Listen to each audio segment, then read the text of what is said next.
Hello, everybody. It's WXVU Sports Director David Szczepanski coming to you from Villanova's campus. Unfortunately, I was not able to be at Hagan Arena tonight, but your Villanova Wildcats suffered their second loss of the 2024-25 season as they lost to St. Joe's tonight by a final score of 83-76 on Hawk Hill. And a lot to look at in this game for Villanova, a lot of bad things, especially for the Wildcats. They had 16 turnovers in this game. They lost the assist battle by 11 in this game, and really when things mattered down the stretch, Villanova did not show up. They had some struggles closing out the game, extending a lead that they were able to take kind of midway in the second half.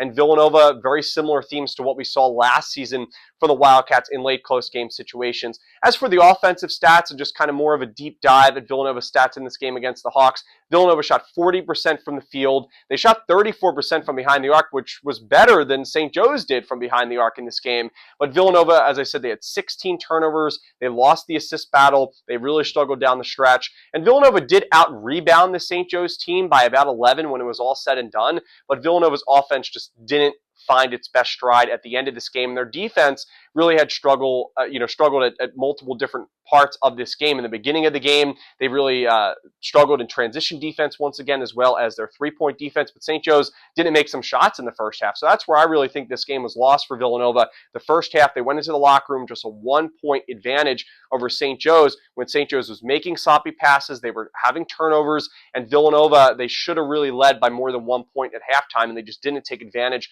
of those miscues. And then in the second half, St. Joe's came out on fire. Villanova made a little run there with about 5 minutes left to go in this game, but it just wasn't enough. They didn't have the consistency in this game.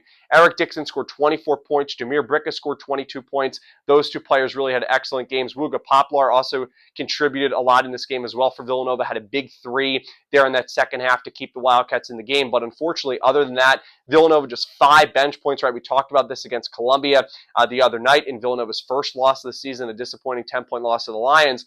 2 points from Josiah Mosley, 3 points from Chris Parker. So Villanova struggling with bench points in a lot of different ways that the Wildcats really need to improve heading into Friday's game against Virginia. St. Joe's, their leading scorer, Rasheer Fleming. He had 19 points, had a really nice performance for the Hawks. And the Wildcats defense, I mean, even though they struggled, I thought that they, had some issues again in transition and from behind the arc defense. I mean, Villanova held Eric Reynolds II, one of the best scorers in college basketball, one of the best scorers in A10, more than 17 points per game last season, to just 9 points. And he scored just 5 points against Central Connecticut State, so really nobody thought that he was going to struggle again in this game. They held him scoreless in the first half, and Villanova still couldn't have more than a 1-point lead heading into the locker room. And like I said, that was where I really think the Wildcats lost this game.